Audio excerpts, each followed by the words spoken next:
Hi friends, ಇದು ಭಾಗ 2. ಇದು ಎರಡನೇ ಭಾಗದಲ್ಲಿ ಇದನ್ನು ಮೊದಲು ತೋರಿಸಿದ ವಿಡಿಯೋದಲ್ಲಿ ಸ್ವಲ್ಪ ತೋರಿಸ್ತಾ ಇದ್ದೇನೆ. ಇದರಲ್ಲಿ ಏನಂತ ಹೇಳಿದರೆ, ಸ್ವಾಮೀಜಿಗಳು ರಾಘವೇಂದ್ರ ಸ್ವಾಮಿ ಇದ್ದಾರಲ್ಲ, ಅವರು ಪೂಜೆ ಮಾಡಿದ ದೇವರ ವಿಗ್ರಹಗಳನ್ನು ಈ ಸ್ವಾಮೀಜಿಗಳು ಪೂಜೆ ಮಾಡ್ತಾರೆ. ಅದು ನಾವು ಹೋಗಿದ್ದು ರಾಮನವಮಿ ದಿನ ಆಗಿದ್ದರಿಂದ ನಮಗೆ ಈ ಪೂಜೆ ನೋಡಲಿಕ್ಕೆ ಸಿಕ್ತು. ಎಲ್ಲರಿಗೂ ಸಾರ್ವಜನಿಕ ಬಿಡೋದಿಲ್ಲ.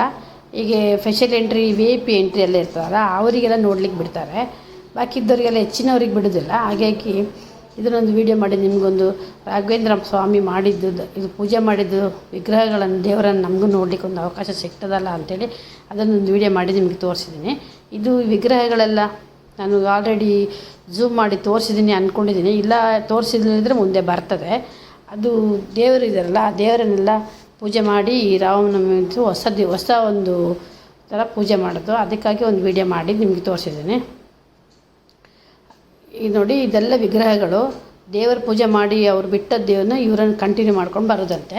ಹಾಗಾಗಿ ಇದನ್ನು ಒಂದು ನಿಮಗಾಗಿ ದೇವ್ರದ್ದೊಂದು ದರ್ಶನ ಮಾಡಲಿ ಅಂತ ತೋರಿಸಿಟ್ಟಿದ್ದೀನಿ ನೋಡಿ ನಾನು. ಹಾಗಾಗಿ ನಾನು ವಾಯ್ಸ್ ಕೊಡಲಿಲ್ಲ ಅಂಥೇಳಿ, ಕೆಲವರೆಲ್ಲ ವಾಯ್ಸ್ ಕೊಡಿ ಅಂತ ಹೇಳಿದರು. ವಾಯ್ಸ್ ಕೊಟ್ಟರೆ ನಿಮಗೆ ನ್ಯಾಚುರಲ್ ಆಗಿ ಹೇಗೆ ಗೊತ್ತಾಗಬೇಕು ಅಂಥೇಳಿ ನಾನು ವಾಯ್ಸ್ ಕೊಡಲಿಲ್ಲ. ಆದರೂ ಸಹ ಇದು ನಾನು ಶಾರ್ಟ್ಕಟ್ಟಲ್ಲಿ ಹೇಳಿಬಿಡ್ತೀನಿ. ನನಗೆ ಎಲ್ಲೂ ಸಹ ಇಷ್ಟು ದೊಡ್ಡ ಹೊರ ಅಂಗಳ ಉಂಟಲ್ಲ, ಅಂಗಳ ಎಲ್ಲೂ ಸಹ ನೋಡಿರಲಿಲ್ಲ ನಾನು. ನಿಜವಾಗಿ ಅಷ್ಟು ದೊಡ್ಡ ಅಂಗಳದಲ್ಲಿ ಅಷ್ಟು ದೊಡ್ಡ ಒಂದು ಬೃಂದಾವನ, ಅದೆಲ್ಲ ನೋಡಲಿಕ್ಕೆ ಒಂದು ಖುಷಿಯಾಗುತ್ತೆ. ಆದರೂ ನಮಗೊಂದು ಹೋಗಲಿಕ್ಕೆ ಅವಕಾಶ ಮಾಡಿಕೊಟ್ಟವರು, ಅದೆಲ್ಲ ಅವರು ಕರ್ಕೊಂಡೋಗಿದ್ದವರಿಗೆ ಅವಕಾಶ ಮಾಡಿಕೊಟ್ಟವ್ರಿಗೆ ತುಂಬಾ ಒಂದು ದೇವರು ಒಳ್ಳೇದು ಮಾಡಲಿ ಅಂತಲೇ ಹೇಳ್ತೀನಿ ನಾನು. ಹಾಗೆ ನನಗೆ ಹೋಗಬೇಕು ಅಂತ ನಾವು ಎನಿಸ್ಕೊಂಡಿದ್ದು ಹೌದು, ಆದರೆ ಇಷ್ಟು ಬೇಗ ನಮಗೆ ಅನುಕೂಲ ಆಗುತ್ತೆ ನಾನು ಹೋಗ್ತೀನಿ ಅಂತ ಅಂದ್ಕೊಂಡಿರಲಿಲ್ಲ. ಆದರೂ ಒಂದು ಹೋಗಿ ಬಂದಿದ್ದು ಒಂದು ಭಾರಿ ಖುಷಿ ಆಯಿತು ನನಗೆ. ತುಂಬಾ ದರ್ಶನ ಮಾಡಿದಲ್ಲ. ನಿಮಗೆಲ್ಲ ಹೋಗ್ಲಿಕ್ಕಿದ್ದರೆ ಅಕಸ್ಮಾತು ನೀವು ಅವರು ಕಾಂಟ್ಯಾಕ್ಟ್ ನಂಬರ್ ಬೇಕಿದ್ರೆ ನಾನು ಕೊಡ್ತೀನಿ, ನೀವು ಕಮೆಂಟ್ ಹಾಕಿ. ಅವರು VIP ಊಟ, VIP ಎಂಟ್ರಿ ಎಲ್ಲ ಉಂಟು. ನಮಗೆ ಹೋಗಿ ಕ್ಯೂವಲ್ಲಿ ನಿಲ್ಲಬೇಕು ಅಂತೆಲ್ಲ ರೂಮ್ ಮಾಡಿ ಕೂತ್ಕೊಂಡೋದಕ್ಕೂ ನಮಗೆ ಭಾರಿ ಖುಷಿ ಆಯಿತು. ಮತ್ತು ಎಷ್ಟು ಖುಷಿ ಆಯಿತು ಅಂದರೆ, ಇಂಥ ಒಂದು ದರ್ಶನ ನಾನು ಯಾವಾಗಲೂ ಸಹ ಮಾಡಲೇ ಇಲ್ಲ. ಹಾಗೆ ಒಳ್ಳೆಯದಾಗಿತ್ತು. ಮಾತ್ರ ಇವರು ಮಂತ್ರಾಕ್ಷತೆ ಎಲ್ಲ ತಗೊಳ್ಳಿ ಅದೆಲ್ಲ ಖುಷಿಯಾಗಿ ಒಂದು ಬಂದದ್ದು ಭಾರಿ ಖುಷಿ ಆಯಿತು ನನಗೆ. ಇನ್ನು ಮುಂದೆ ಉಂಟಲ್ಲ, ನಾನು ವಾಯ್ಸ್ ಕೊಡೋದಿಲ್ಲ. ನಾನು ಪಂಚಾಲಮ್ಮನ ದೇವಸ್ಥಾನ ಉಂಟಲ್ಲ, ಅಲ್ಲಿವರೆಗೆ ನಾನು ವೀಡಿಯೋ ಮಾಡಿದ್ದೀನಿ. ನೆಕ್ಸ್ಟ್ ವೀಡಿಯೋ ಇನ್ನೊಂದು ಸ್ವಲ್ಪ ವೀಡಿಯೋ ಉಂಟು. ವೀಡಿಯೋ ನಾಳೆ ಇನ್ನೊಂದು ವೀಡಿಯೋದಲ್ಲಿ ಮತ್ತೆ ಹಾಕ್ತೀನಿ. ನೀವು ಭಾಗ 3 ಸಹ ನೋಡಿ. ಯಾಕೆಂದರೆ ಎಲ್ಲರಿಗೂ ದೇವರು ಹೋಗುವ ಅವಕಾಶ ಕೊಡಲಿಲ್ಲಾದರೂ ಪರವಾಗಿಲ್ಲ, ಇಂಥದ್ರಲ್ಲಿ ನೋಡ್ಕೊಂಡು ಕಣ್ಣು ದುಮ್ಕೊಬೇಕು ಅಂತ ನನ್ನೊಂದು ಆಸೆ. ಹಾಗಾಗಿ ನಾನು ಇದಕ್ಕೆ ವಾಯ್ಸ್ ಕೊಡ್ತಾಯಿದ್ದೀನಿ. ಈಗ ಮುಂದೆ ಉಂಟಲ್ಲ, ಅದು ವಿಡಿಯೋ ನೀವೇ ನೋಡಿ ಎಂಜಾಯ್ ಮಾಡ್ಕೊಂಡು ಬನ್ನಿ. ತುಂಬ ದೊಡ್ಡ ದೊಡ್ಡ ಒಂದು ಚಿತ್ರಗಳು, ಅವ್ರ ಮೂರ್ತಿಗಳೆಲ್ಲ ಅವರ ಗೋಡೆಯಲ್ಲೆಲ್ಲ ಇದು ಮಾಡಿದ್ದಾರೆ ಅಲಂಕಾರಕ್ಕೆ. ಅದನ್ನು ತುಂಬಾ ಕಣ್ಣು ತುಂಬಿಕೊಳ್ಬೇಕು ಅಂತ ಎನಿಸ್ಕೊಂಡ್ಬಿಡ್ತಾರೆ. ಅದಕ್ಕೆ ನಿಮಗೋಸ್ಕರ ನಾನು ಅದೆಲ್ಲ ವೀಡಿಯೋ ಮಾಡ್ಕೊಂಡು ಬಂದಿದ್ದೀನಿ. ಅದು ನೀವು ನೋಡಿ. ಮತ್ತು ಇನ್ನೊಂದು ಮುಂದಿನ ವೀಡಿಯೋದಲ್ಲಿ ಸಹ ನೋಡಿ. ಇದು ನೋಡಿ, ಊಟಕ್ಕೆ ಹೋಗ್ತಾಯಿದ್ವಿ ನಾವು. ಊಟಕ್ಕೆ ಹೋಗುವಾಗ ತುಂಬಾ ಸುತ್ತು ಬರಬೇಕು. ಜೋರೇನಾದ್ರು ಹಸಿವಾಗಿದ್ರೆ ಉಂಟಲ್ಲ, ಊಟ ಮಾಡಲಿಕ್ಕೆ ಆಗೋದಿಲ್ಲ. ಹಾಗೆ ಅಷ್ಟು ಚೂದು. ಒಂದು ದಿನ ನಾವು ಸಾರ್ವಜನಿಕರಲ್ಲಿ ಹೋಗಿ ಊಟ ಮಾಡ್ಕೊಂಡು ಬಂದು, ಯಾಕೆಂದರೆ ನಮ್ಗೆ ಗೊತ್ತಾಗಬೇಕಲ್ಲ, ಅದಕ್ಕೆ ಸಾರ್ವಜನಿಕರಲ್ಲಿ ಕರ್ಕೊಂಡೋಗಿ ಊಟ ಮಾಡ್ಕೊಂಡು ಬಂದಿದ್ದೀವಿ. ಇನ್ನೊಂದು ದಿನ ನಾವು VIP ಊಟಕ್ಕೆ ಹೋಗಿದ್ದು ನೋಡಿ.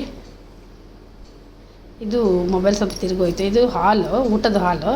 ಊಟಕ್ಕೆ ನಾವು ಹೋಗಿ ಎಲೆ ಎಲ್ಲ ತಗೊಂಡು, ನಮಗೆ ಪ್ಲೇಟ್ ತೊಗೊಂಡು ಹೋದರೆ ಸಾಕು, ನಮಗೆ ಊಟ ಸಿಗ್ತದೆ. ಊಟ ಎಲ್ಲ ಹಿಡ್ಕೊಂಡು ಬಂದು ನಮಗೆ ಅನ್ನ ಮತ್ತು ಸಾಂಬಾರು ಮತ್ತು ಮೊಸರನ್ನ, ಪಾಯಸ ಇಷ್ಟಿರ್ತದೆ ಊಟಕ್ಕೆ. ದೇವರ ಪ್ರಸಾದ ತಿನ್ನುವಾಗ ಉಂಟಲ್ಲ, ಕಣ್ಣಲ್ಲಿ ನೀರು ಬಂತು ನನಗೆ, ಅಷ್ಟು ಖುಷಿ ಆಯಿತು. ನೋಡಿ, ಊಟ ಎಲ್ಲ ಮಾಡ್ತಾಯಿದ್ದಾರೆ. ಎಲ್ಲಿ ಬೇಕಲ್ಲಿ ಹಾಕಿಸ್ಕೊಂಡು ನಾವು ಪ್ಲೇಟ್ ಇಟ್ಕೊಂಡು ಹೋಗಬೇಕು. ತಗೊಂಡು ಬಂದು ನಾವು ಕೆಳಗೆ ಕೂತ್ಕೊಳ್ಳೋದಾದ್ರೆ ಕೆಳಗೆ, ಮೇಲೆ ಕೂತ್ಕೊಳ್ಳೋದಾದ್ರೆ ಮೇಲೆ, ಎರಡರಲ್ಲೊಂದು ಕೂತ್ಕೊಂಡು ನಮಗೆ ಎಲ್ಲಿ ಬೇಕಲ್ಲಿ ಊಟ ಮಾಡ್ಬೋದು. ನೋಡಿ, ಅದರ ಮೇಲೆ ವಯಸ್ಸಾದವರು ಕೂತ್ಕೊಳ್ಳೋರಿದ್ರೆ ಮೇಲೆ ಕೂತ್ಕೊಳ್ಬೋದು. ನಾವಿದು ಸಂಜೆ ಮತ್ತೆ ಬಂದಿದ್ದು. ಸಂಜೆ ಬಂದಾಗ ನೋಡಿ, ಇದನ್ನೆಲ್ಲ ವೀಡಿಯೋ ಮಾಡಿದ್ದೀನಿ ನಾನು. ಅಲ್ಲಿ ಓದಲಿಕ್ಕೆಲ್ಲ ತುಂಬಾ ಇತ್ತು. ಆದರೂ ಸಹ ನನಗೆ ಓದೋಷ್ಟು ಪುರ್ಸೊತ್ತಿಲ್ಲ. ಅದು ಸಂಜೆ ಇನ್ನೊಂದು ಮಧ್ಯಾಹ್ನ ಬಿಸಿಲಲ್ಲಿ ಬಂದೋಗೋದಕ್ಕಿಂತ ಸಂಜೆ ಮತ್ತೆ ಹೋಗಿದ್ದೀನಿ ಇದನ್ನೆಲ್ಲ ನೋಡಬೇಕು ಅಂತ. ಬಿಸಿಲಲ್ಲಿ ಯಾಕೆಂದರೆ ಕಾಲು ಸುಡ್ತಾ ಇತ್ತು. ಹಾಗಾಗಿ ನನಗೆ ಬಿಸಿಲಲ್ಲಿ ನಿಲ್ಲಕ್ಕಾಗಲಿಲ್ಲ. ಒಂದೊಂದಕ್ಕೂ ಒಂದೊಂದು ಅರ್ಥ ಉಂಟು ಅಲ್ಲಿ. ಅದು ರೈಟಿಂಗಲ್ಲಿ ಬರೆದಿದ್ದಾರೆ ನಮಗೆ ನೋಡಲಿಕ್ಕೆ. ಹಾಗೆ ಇದನ್ನೆಲ್ಲ ನೋಡಬೇಕು ಅಂತಲೇ ನನಗೆ ಖುಷಿಯಾಗಿ ಸಂಜೆ ಮತ್ತೆ ಹೋಗಿದ್ದೀನಿ ನೋಡಿ. ಇದು ನಮ್ಮ ರಾಘವೇಂದ್ರ ಸ್ವಾಮಿಯವರು ಏನೆಲ್ಲ ಮಾಡಿದ್ದಾರೆ ಅದನ್ನೆಲ್ಲ ಬರೆದಿಟ್ಟಿದ್ದಾರೆ ಅಲ್ಲಿ. ಅದು ಒಂದೊಂದು ಬಂಡೆಕಲ್ಲು ಅದೆಲ್ಲ ನೋಡುವಾಗ ಉಂಟಲ್ಲ, ಎಷ್ಟು ಖುಷಿ ಆಗ್ತದೆ ಅಂದರೆ, ಅಂಥದ್ದೆಲ್ಲ ಒಂದು ನಿಜ ರೂಪದಲ್ಲಿ ನಾವು ನಿಜವಾಗೂ ನೋಡ್ತೀವ ಈ ಜನ್ಮದಲ್ಲಿ ಅಂತ ನನಗೆ ಅನಿಸಿತ್ತು. ಆದರೂ ಸಹ ನೋಡುವಂಥ ಅವಕಾಶ ಆಗಿಬಿಟ್ಟಿದೆ. ಇದೆಲ್ಲ ಉಂಟು. ನೇತ್ರಾವತಿ ನದಿ, ಇದು ತುಂಗಭದ್ರಾ ನದಿ ಎಲ್ಲ ಉಂಟು. ಅದೆಲ್ಲ ಇನ್ನೊಂದು ವೀಡಿಯೋದಲ್ಲಿ ಹಾಕ್ತೇನೆ. ಅದು ನೋಡಿ, ಇದೆಲ್ಲ ಉಂಟಲ್ಲ, ಇದೆಲ್ಲ ಅಲ್ಲಿ ನಿಜವಾಗಿ ನೋಡಬೇಕಂದ್ರೆ ತುಂಬಾ ಖುಷಿ ಆಯಿತು. ಇದನ್ನು ವೀಡಿಯೋ ಮಾಡಿಕೊಂಡೆಲ್ಲ ನಾನು ಬಂದಿದ್ದೀನಿ ನಿಮಗೋಸ್ಕರ ತೋರಿಸ್ಲಿಕ್ಕೆ. ಎಲ್ಲರೂ ವೀಡಿಯೋ ನೋಡಿ ಒಂದು ಸಪೋರ್ಟ್ ಮಾಡಿ. ನನಗೆ ಇತ್ತೀಚೆಗೆ ವೀಡಿಯೋ ನೋಡಲಿಕ್ಕೆ ಬೇಜಾರಾಗ್ತದೆ ವೀಡಿಯೋ ಹಾಕಲಿಕ್ಕೆ. ಯಾಕೆಂದರೆ ಇತ್ತೀಚೆಗೆ ವೀಡಿಯೋ ಅಪ್ಲೋಡ್ ಆದರೂ ಸಹ ನೋಡಿರೋದಿಲ್ಲ ಎಲ್ಲರೂ ಸಹ. ಇದೆಲ್ಲ ನೋಡಿ, ಇದೆಲ್ಲ ರೈಟಿಂಗಲ್ಲಿ ತುಂಬ ಓದಲಿಕ್ಕೆಲ್ಲ ಇತ್ತು. ಅದಕ್ಕೆ ನಾನು ಸ್ವಲ್ಪ ವೀಡಿಯೋ ಮಾಡ್ಕೊಂಡು ಬಂದಿದ್ದೀನಿ, ನಿಮ್ಗೆ ತೋರಿಸ್ಲಿಕ್ಕೆ ಅಂತಲೇ ವೀಡಿಯೋ ಮಾಡ್ಕೊಂಡು ಬಂದಿದ್ದೀನಿ. ನೋಡಿ ಇದೆಷ್ಟು ಒಳ್ಳೆದುಂಟು ನೋಡಿ. ಈಗ ಸಂಜೆ ಹೋದಾಗ ನಾವು ಪಂಚಾಲಮ್ಮನ ದೇವಸ್ಥಾನ ಅಂತ ಉಂಟು, ದೇವಸ್ಥಾನಕ್ಕೆ ಹೋದದ್ದು. ದೇವರು ರಾಘವೇಂದ್ರ ಸ್ವಾಮಿ ಇದ್ದಾರಲ್ಲ, ಅವರು ಫಸ್ಟು ಅನುಗ್ರಹ ಮಾಡಿದ್ದೇ ಪಂಚಾಲಮ್ಮನ ದೇವಸ್ಥಾನ ಅಂತೆ. ಹಾಗಾಗಿ ಅಲ್ಲಿ ದೇವಸ್ಥಾನಕ್ಕೆ ಸಹ ಹೋಗಿ ಬಂದಿದ್ದು. ಎಷ್ಟು ದೊಡ್ಡ ವರಂಡ ಹೇಳಿದರೆ, ಅಂಗಳ, ಅಷ್ಟು ದೊಡ್ಡದು ಅಂಗಳ. ಹಾಗಾಗಿ ಎಲ್ಲ ಸಹ ನೋಡಬೇಕು. ನೋಡುವಂಥ ಜಾಗದಲ್ಲಿ ನಮಗೆ ದೇವರ ಅನುಕೂಲ ಕೊಟ್ಟು ಕರ್ಕೊಂಡು ಹೋಗಿ ಎಲ್ಲ ನೋಡ್ಕೊಂಡು ಬರಬೇಕು ಅನ್ನೋದೇ ನಮಗೊಂದು ಆಸೆ. ನೋಡಿ, ಇದು ದೇವರು, ಒಳಗೆ ದೇವಸ್ಥಾನ ಉಂಟು. ಇದೆಲ್ಲ ಅವರು ಯೂಸ್ ಮಾಡಿದಂಥದ್ದೆಲ್ಲ ರಾಘವೇಂದ್ರ ಸ್ವಾಮಿ ಯೂಸ್ ಮಾಡಿದ್ದು. ಮತ್ತು ರಾಘವೇಂದ್ರ ದೇವರಿದ್ದಾರಲ್ಲ, ಅವರು ಮಲಗಿದ್ದ ಜಾಗ, ಅವರು ವಾಸ ಇದ್ದ ಜಾಗ, ಅವರು ಕಡಿಯೋ ಕಲ್ಲಿದ್ದು ಎಲ್ಲ ವೀಡಿಯೋ ಮಾಡಿದ್ದೀನಿ. ಅದು ನೆಕ್ಸ್ಟ್ ವೀಡಿಯೋದಲ್ಲಿ ಮಾಡ್ತೀನಿ, ತೋರಿಸ್ತೀನಿ. ಇದೆಲ್ಲ ಅವ್ರು ಯೂಸ್ ಮಾಡಿದ್ದು, ಅವರಿಗೆ ಇದು ಮಾಡಿದ್ದೆಲ್ಲ ಇದು ಅದನ್ನೆಲ್ಲ ತೋರಿಸಿದ್ದಾರೆ. ಎಲ್ಲ ಸಹ ನಾನು ವೀಡಿಯೋ ಮಾಡ್ಕೊಂಡ್ಬಂದಿದ್ದೀನಿ.